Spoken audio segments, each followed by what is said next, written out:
Pagarba visiems sugrįžusiems į mano kanalą, kuris vadinasi Sporto veidrodis. Šiandieną noriu prisipažinti iš tikrųjų, kad šiek tiek užtrukau su savo šitą epizodu, nes tiek reikalų visokių atsirado, kad tiesiog fiziškai neturėjau laiko kada įrašyti ką nors. Bet šiandieną labai norėjau paliesti tokią temą apie žaidybinį laiką. Aš įsivaizduoju, kad labai visiems svarbu. Ir labai galbūt įdomu, kaip skirstomas yra tas žaidybinis laikas, kodėl jo suteikiama vieniem daugiau, kitiem mažiau ir taip toliau. Taip kad pirmas punktas turbūt bus, kad žaidybinio laiko suteikimas, kuo jisai yra svarbus, tas žaidybinis laikas, ar jisai iš viso yra svarbus.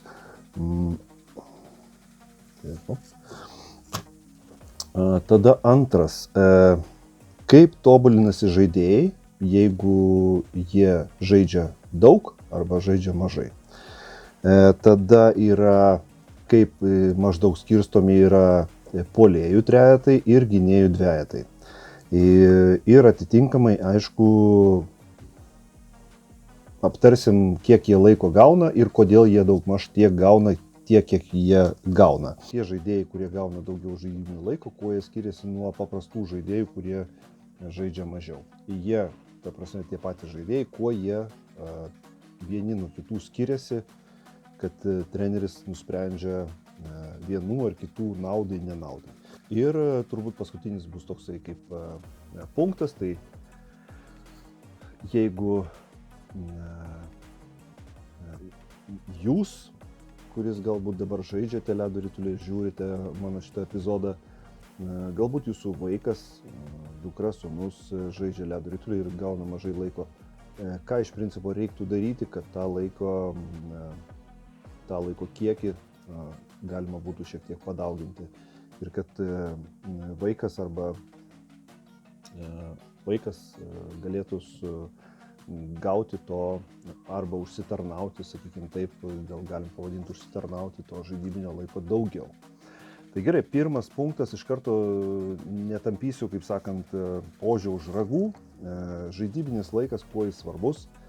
Ogi svarbus, jisai yra visomis prasmėmis, turbūt vienas svarbiausių dalykų iš vis komandinėme sporte ir ypatingai tie, kurie jau žaidžia profesionaliai žmonės arba eina link to, tai galbūt netgi ir ne taip net pasakiau, o kad iš vis bendrai visose amžiaus grupėse žaidybinis laikas yra, anglų kalba labai mėgsta toks geras žodis, crucial, ta prasme, yra labai svarbus, ta prasme, ypatingai darantis įtaką vėlesniai sportininko raidai dalykas, tai yra žaidybinis laikas.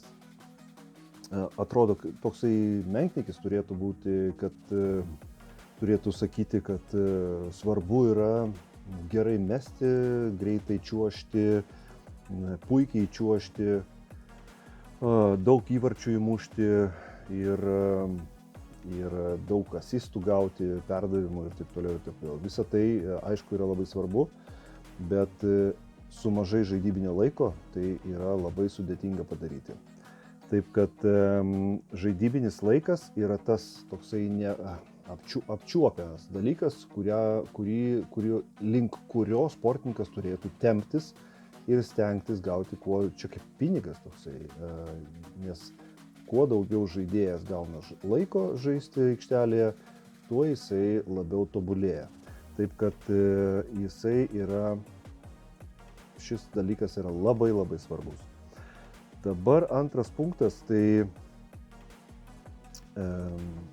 kaip tobulėja ir kas gerėja pas žaidėją nuo to, kad jisai gauna daugiau žaidybinio laiko. Nes iš principo gal daug kas ir galvoja, kad taigi treniruojasi. Treniruotėse daro iš principo tą patį, žaidžia varžybinius, ten būna varžybinės treniruotės ir pakankamai nemažai būna, pavyzdžiui, kovų 2 prieš 2, 1 prieš 1, 3 prieš 3, 2 prieš 1, tie visi taktiniai dalykai, tai iš principo kaip ir vystosi, bet ne, iš tikrųjų pagrindinis pagrindinis sportininko tobulėjimas ir vystimasis vyksta tik tai tada, kai jisai žaidžia varžybas.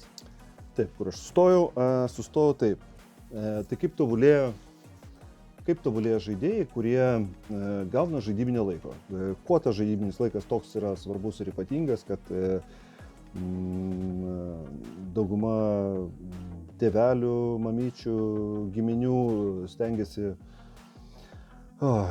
iš proto išeina, nes, pavyzdžiui, jeigu vaikas mažai žaidžia, tai visi baigia išprotėti, kad kiti žaidžia daugiau, arba vieni mažiau žaidžia, kiti daugiau žaidžia ir dėl to gaunasi konfliktai ir tarp tėvų, ir pyksta tėvai ant trenerių ir taip toliau, ir čia pasaka be galo.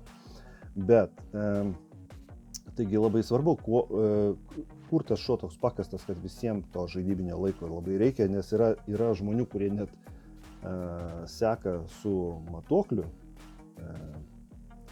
kiek kas žaidžia, kiek laiko kiekvienas žaidėjas žaidžia ir tada žiūri, kiek tas žaidėjas, kiek, pavyzdžiui, jų vaikas žaidė ir kiek kitas vaikas žaidė ir taip toliau. Ir po to tai išsivysto į problemas.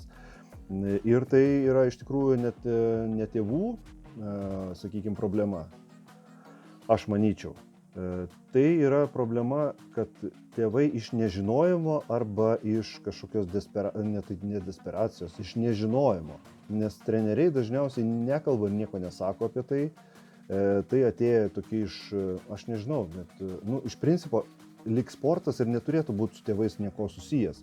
Bet dabar tokie laikai, kad nebėra taip, kad vaikas išėjo, kaip aš, pavyzdžiui, vaikystėje sugalvojau, nuėjau į baseiną.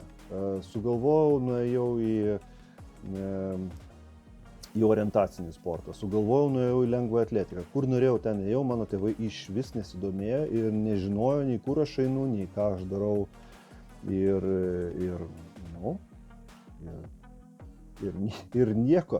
Tai va dabar tėvai, tiesą pasakius, domisi daugiau savo vaikais ir jie nori daug žinoti ir aišku visi labai jaudinasi dėl to, todėl kad sportas iš principo toks kaip ledo ritulys yra labai brangus, investicijų reikia labai didžiulių. Dar tie, kurie, sakykime, papildomai dirba arba čiuožia papildomai ir taip toliau, tai jų ir lūkesčiai yra visai kiti. Bet čia kita kalba apie tai, kaip vaikas gali ar gal ir negali tas vaikas. Gal jisai daug papildomai daro, bet iš principo jam trūksta bendrai žaidybinio kažko. Tai va, grįžtam dabar toliau vėl, nes nupjoviau lankas. Tai ką gauna žaidėjas, žaisdamas daugiau negu kiti jo partneriai arba komandos draugai. Tai gauna pirmiausiai, gauna geresnį tą vadinamą IQ, nes prieš priešininkų komandą yra gerokai sudėtingiau žaisti negu prieš savo komandą per treniruotės, nes treniruotės ir varžybos yra du visiškai skirtingi dalykai. Treniruotėse yra net skirstomi žaidėjai, yra vieni treniruotiniai žaidėjai ir yra varžybiniai žaidėjai. Arba yra žaidėjai, kurie gali ir per treniruotės gerai, sakykime, gerai viską atlikti ir per varžybas netgi dar geriau, jie psichologiškai. Taip kad žaidėjas, gaudamas daugiau laiko, jisai pirmiausia gerina savo žaidybinį IQ, antras dalykas, jisai labai psichologiškai vis stiprėja, nuolat stiprėja psichologiškai, nes jam yra daug dalykų, kur kitiems žaidėjams nėra nepažįstami laukai, sakykime, jam jau yra viskas pažįstama, jisai jau žino, ko galima iš svetimos komandos tikėtis ir jisai tą deda savo į galvos lentynėlės. Ir ateityje jam viskas tas, nes situacijų yra begalės daug skirtingų ledo rituly. Taip viskas greitai keičiasi, kad visą tą informaciją reikia kaupti. Tai tie, kurie žaidžia nuolat, jie tą patirtį gauna nuolat. O tie, kurie sėdi ir žiūri ir, pavyzdžiui, ant suoliuko arba išeina labai retai, tai tie žaidėjai, jie neturi tokio šanso. Taip, kad tai yra labai.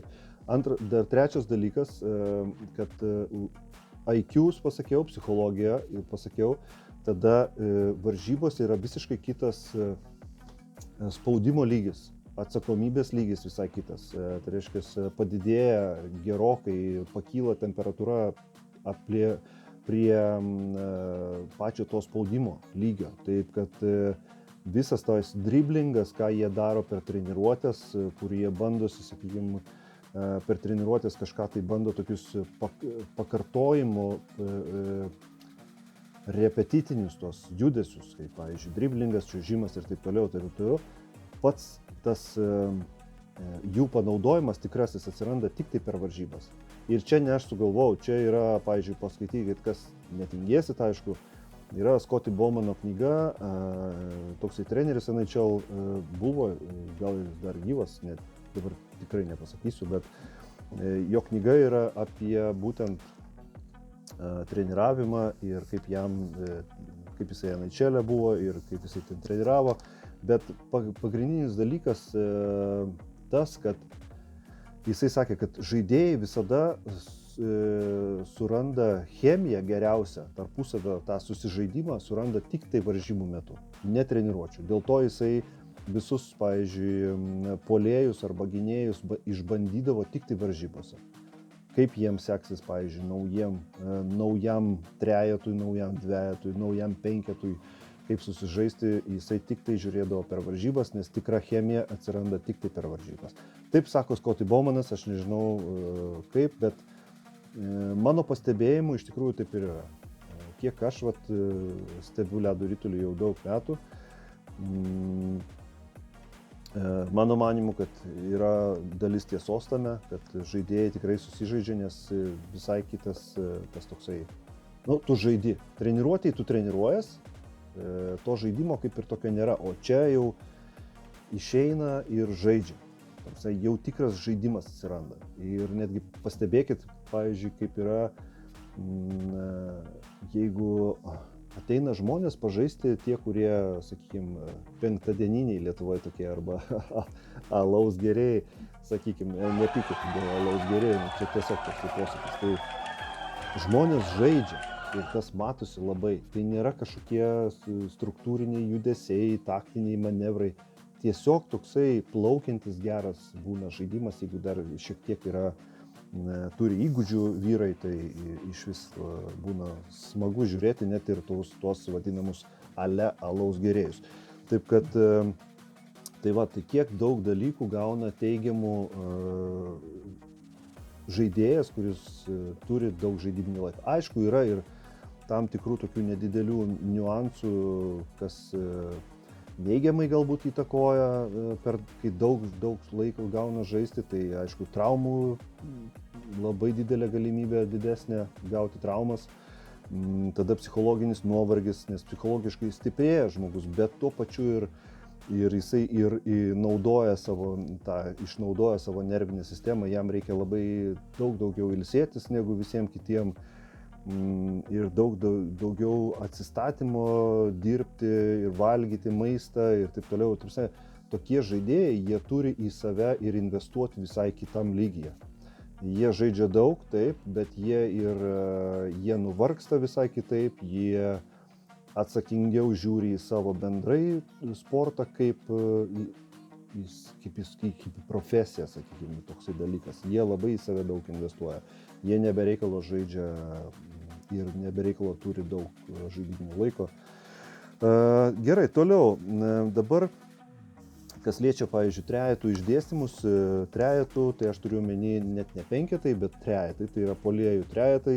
Tai yra 1, 2, 3 ir 4 trejetai puolėjų.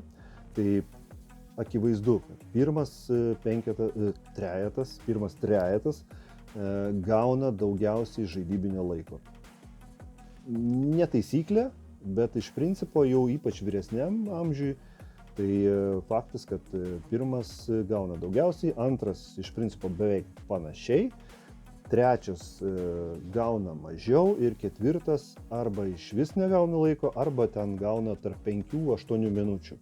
Čia toksai vidurkis, aš kiek pasidomėjau, tai pavyzdžiui, NHL toks kaip McDavidas arba Kučerovas, yra varžybų, kurie sužaidžia vyrai netgi po 28, jie sužaidžia po 28 minutės. Įsivaizduojate, 28 minutės yra žaisti per NHL varžybas. Tai čia yra ne visi gynėjai tiek žaidžia, o gynėjam nereikia tiek bėgioti, kiek puolėjam. Taip kad gynėjai iš principo fiziškai mažiau nuvargsta. Tai vat, tai pirmam penkete visada būna tie top klasės žaidėjai, kurie turi visą paketą įgūdžių, skillsų, kaip tik nori, taip vadink. Dažniausiai tai žmonės, kurie daro rezultatą. Yra išimčių, aišku. Pavyzdžiui, play-offuose dažnai pagrindinį vaidmenį perima trečias, koks nors, trečias, ketvirtas tie trejetai, todėl kad nes pirmas, antras būna dažniausiai užblokuoti ir jie kitos komandos ir nelabai ką gali iš principo padaryti. Nebent treneriai labai gerai taktiškai sužaidžia, tai tie tokie žemesni tie trejetai, jie gali padaryti komandai teigiamą rezultatą. Taip, kad jie yra labai reikalingi. Jie ne tai, kad jeigu sėdi ant suoliuko, tai nereikalingas. Jie reikalingi. Tik tiek, kad jie mažiau žaidžia. Antras trejetas irgi žaidžia panašiai turbūt, gal mažiau jau superžvaigždės, ten vienas kitas būna tų superžvaigždžių mažiau. Ne visi 3, pavyzdžiui, bet arba ne 2, ne 2 žvaigždės, kaip pavyzdžiui Drazaitlas ir McDavidas. Jau 2 žvaigždės, pas jos tik tai trečias, dabar neatsimenu kas. Ir, pavyzdžiui, antram jau yra Nugent Hopkinsas ir tik tai Nugent Hopkinsą kažkodėl aš atsimenu. Taip kad, o trečiam jau aš išvis nežinau, kas žaidžia, ir ketvirtam tai jau išvis. Tai reiškia, iš principo mums rodo, kaip žaidžia pirmas, antras trejetai, o trečia jau nelabai. Nebent jie kažką per highlightsus kažkokį įvartį įmuša, tai tada parodo. Tai vat, antras trejetas irgi yra top klasės meistrai. Trečias trejetas yra irgi top klasės meistrai, jeigu imant NHL, jeigu imant jaunimą, sakykime, Lietuvoje. Tai treneriai išdėlioja taip, kaip išdėlioja.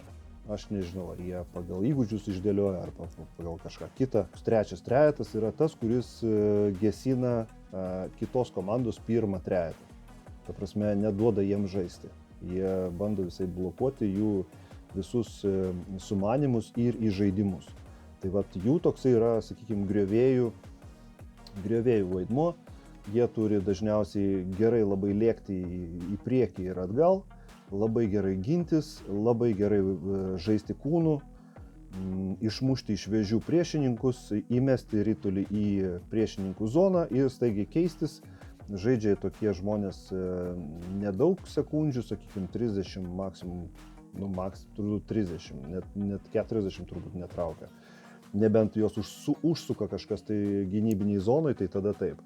Bet, o jau, pavyzdžiui, tada išeina jau pirmas trejetas, kuris jau ima tą šaibą, kuri jau yra įmesta, ritulį, kuris yra įmestas į priešininkų zoną. Ir tada jau ten jie suka, jeigu ten sugeba išsukti kažką, tai jau jie gali žaisti minutę. Ir nors iš principo turėtų keistis po 40 sekundžių, bet jie gali užsilikti. Ir jiem treneriai leidžia, nes pirmas ir antras trejetai puolėjų, jie būna tokie žaidėjai, kurie kuria, daug kūrėjai, jie žaidimo kūrėjai ir jiem leidžia kurti dažniausiai. O vat jau trečias ir ketvirtas trejetai puolėjų, jiem kurti nelabai leidžiam. Jie turi laikyti sistemos ir turi lėkti ir taip toliau. Ką tik paaiškinau, tai viskas aišku su tais. Tada yra gynėjų dvejetai.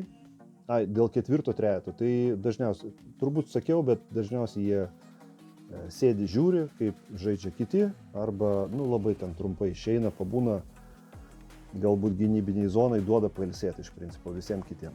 Jie tokie, kurie duoda pailsėti. Ar jie yra blogesni žaidėjai? Akivaizdžiai, kad tai nėra jie tokie, jokios tiesos nėra tame. Jie, aišku, nebus tokios top klasės, vien tik dėl to, kad jie negauna žaidybinio laiko. Jau jie yra vien tik dėl to šiek tiek atsiliekantis nuo tų pirmų dviejų. Bet jeigu jie gautų žaidybinio laiko, galbūt jų įgūdžiai ir jų viskas pasikeistų. Tai pereinam prie dvejetų, gynėjų dvejetai yra irgi, Nu, pirmas, antras, trečias dvejetai, ketvirtas, sunkiai aš įsivaizduoju, kad būna, nes ketvirtam dvejetui nebent laukia, kol kažkas iš tų pirmų 3 dvejetų gynėjų gaus traumą ir tada galės iššokti. Jie dažniausiai tokie žaidėjai. Pirmas, antras gynėjai dvejetai visada būna irgi topiniai. Jie žaidžia daug laiko, jie žaidžia 25-28 minutės. Jeigu nesutiksite su manim tai, ką aš sakau, tai tiesiog parašykit komentaruose kažką tai, kaip jums atrodo, arba jūs galbūt žinote, kaip Lietuvoj, pavyzdžiui, kaip Lietuvoj naudoja žaidybinį laiką kokie nors, nežinau, hockey punksai, energija, galbūt mokyklose, akademijose, kaip skirstomi žaidybiniai laikai ir ar yra tokie dalykai, nes jeigu dabar truputėlį nušoksiu nuo tų gynėjų ir prišoksiu prie to, mano manimu, vaikai iki kokių 14 metų iš vis neturėtų būti skirstomas žaidybinis laikas. Turėtų žaisti visi, treneris turėtų tiesiog labai protingai pamakaluoti, nes ne visi vaikai yra vienodi, yra vieni, kurie gerai ir stengiasi žaisti ir gali žaisti ir gerai žaidžia ir juos pastatyti, sakykime, jiem duoti vienodą laiką su tais, kurie, pavyzdžiui, iš vis nesiorientuoja, kas vyksta, arba, tiesiog net nesistengia žaisti, tai aišku būtų nesąžininga tų jau pasigerinusių žaidėjų atžvilgių. Tai bet tokius gerus žaidėjus visada, pavyzdžiui, nežinau kaip Lietuvoje dabar, bet užsienį visada iškelia pas vyresnius. Taip, kad jie galėtų toliau stiebtis.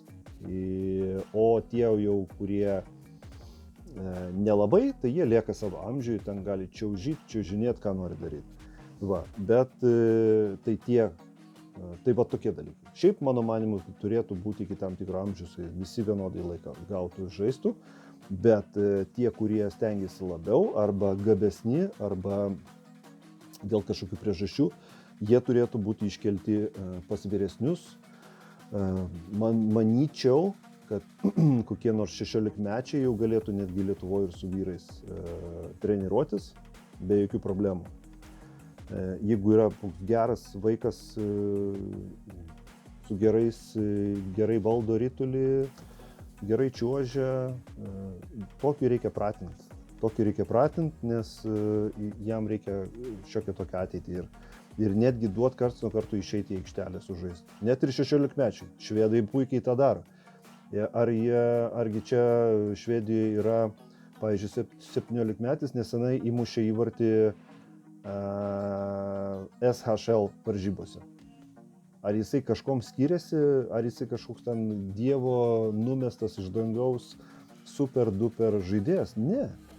Tiesiog jisai, aišku, turi vieną kitą turbūt pažįstamą, kas padeda jiem ten įlysti, bet iš principo įlindęs tu vis tiek turi įrodyti, kad tu kažką gali padaryti. Taip, kad jisai moka ir mesti, ir moka ir čiuožti, viską. Tai 16-metis žaidžia SHL lygoje. Tai kodėl Lietuvoje negali? Gali turbūt. Aš nežinau, gal yra. Irgi parašykit komentaruose. Ar yra gal? Pas hockey punksus, pavyzdžiui, energijoje, ar yra tokių visai jaunų vaikų, jaunuolių, kurie turėtų šansą sužaisti. Aš suprantu, kad visiems reikalingas rezultatas, visi nori dėl pergalės, bet vis tiek reikia nepamiršti, kad pirmoji vietoj, tai net ne pirmoji, bet yra svarbi labai vieta, kad vystyti savo žaidėjus. Taip man atrodo. Aš nesu ledo ritulio profesionalas, bet tiesiog. Dėl to aš ir, sakykime, su jumis ir bendrauju dėl tą temą. Man tiesiog įdomu. Man labai įdomu. Aš labai mėgstu ledo ritulį ne tiek, kad taškų prasme arba ten kažkokio ten rezultato prasme. Man dažniausiai rezultatas iš vis nesvarbus.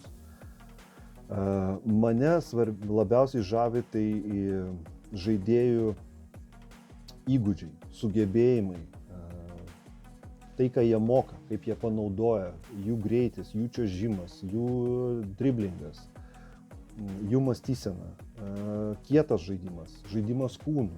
Vat tas man labiausiai patinka, nes gali komanda visiškai ten pralaimėti, aišku, liūdesys, bet, jeigu žaidė komanda gerai, stengiasi ir moka, rodo skillsus, pavyzdžiui, energija būna pralošia Elektrėnų energiją. Bet ten yra gerų žaidėjų, skills žaidėjų, nes vyksta greitai. Pavyzdžiui, toks Krasilnikovas, gerai čiuožia, varo, lekia ir trusia smagu žiūrėti net per ekraną, matosi, kad jis greitas žmogus. Ir turi skillsus, pavyzdžiui, ketvirtakas pas Panksus. Jam sunkiai kažkaip sekasi jam surasti tą tokį,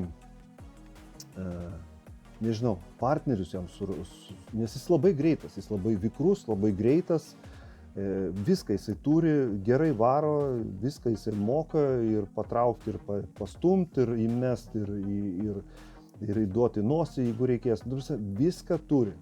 Bet kažkaip jam nesiseka su partneriais, nors tu ką. Dabar aš paskutiniu metu nežiūrėjau, gal dabar labai gerai einasi, bet man tokie du žaidėjai įstrigė, kad ketvirtakas Krasilnikovas, geri žaidėjai. Yra Kumeliauskas, jisai jau toks prie pensijos, bet vis tiek, sportinis turiu omeny, bet vis tiek, žmogus su skillsais žiauriais, geri skillsai. Iškart matosi, net ekrane matosi. Gerai, visai nuėjau į šoną. Taip. Tai kaip gauti to žaidybinio daugiau laiko? Nereikia pulti turbūt bėgti iš karto dabar rytoj imti pompuoti ten ir imtis drastiškų veiksmų. Aš turbūt galvočiau, kad geriausias variantas tai suplanuoti gerai vasarą,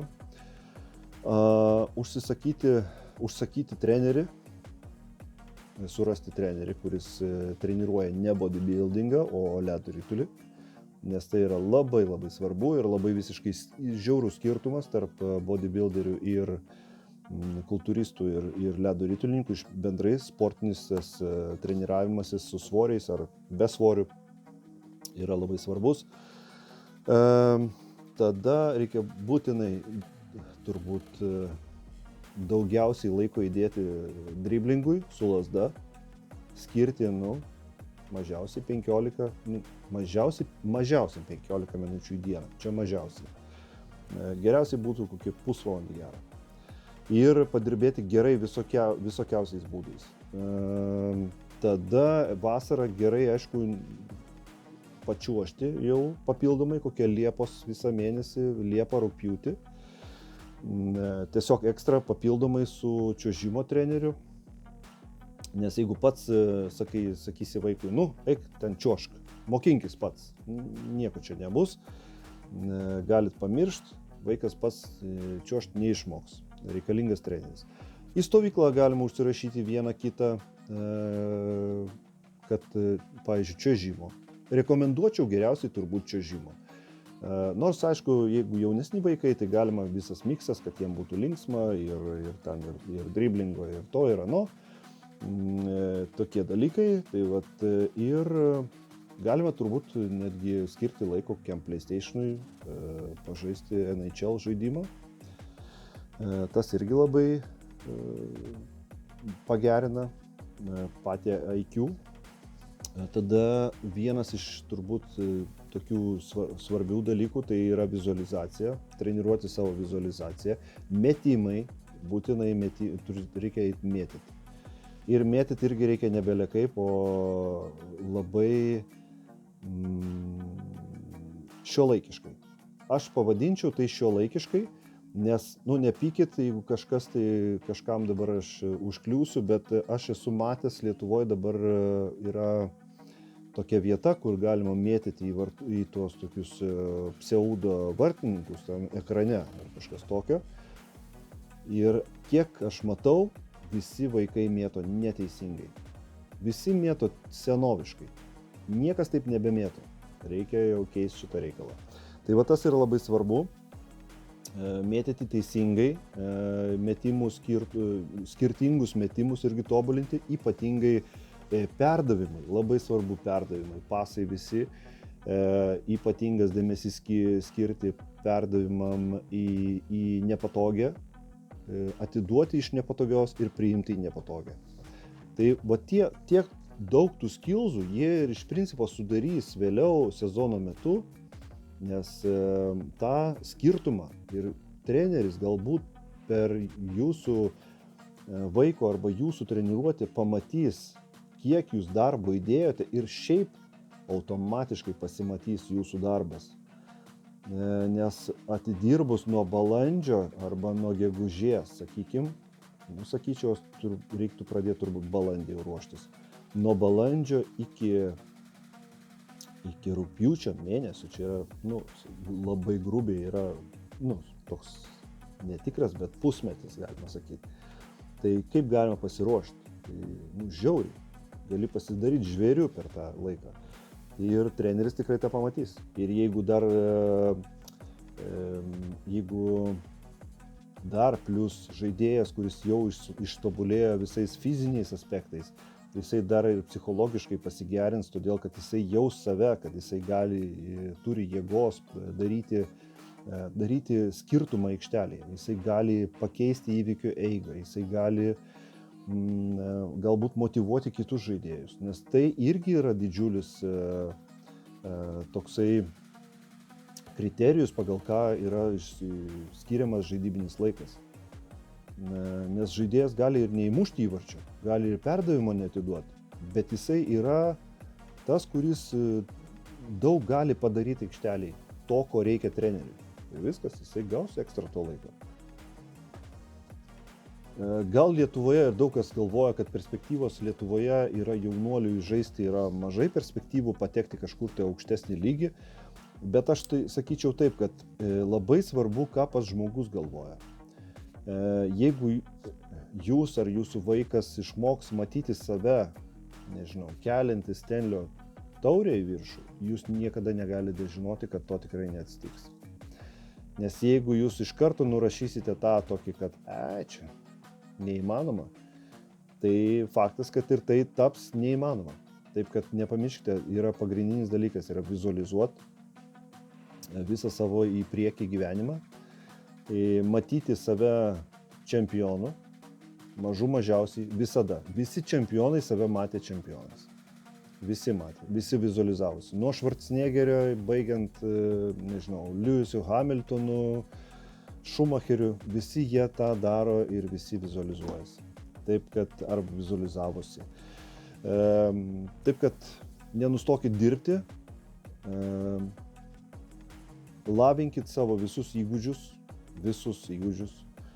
ir jūs tikrai gausite, jeigu ne šiais metais, ne kitais metais, tai po 5 metų jūs tikrai gausite to ekstra laiko, nes jūs būsite užsitreniravęs kantriai ir svarbiausiai pastoviai, nuolat jūs treniruosite save.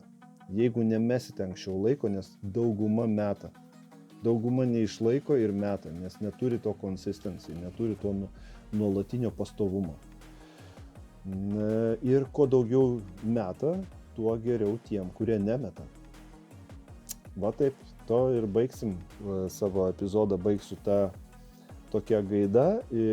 Nepamirškite pasirašyti į kanalą, nepamirškite paspausti patiktukų arba nykščio, tokio va.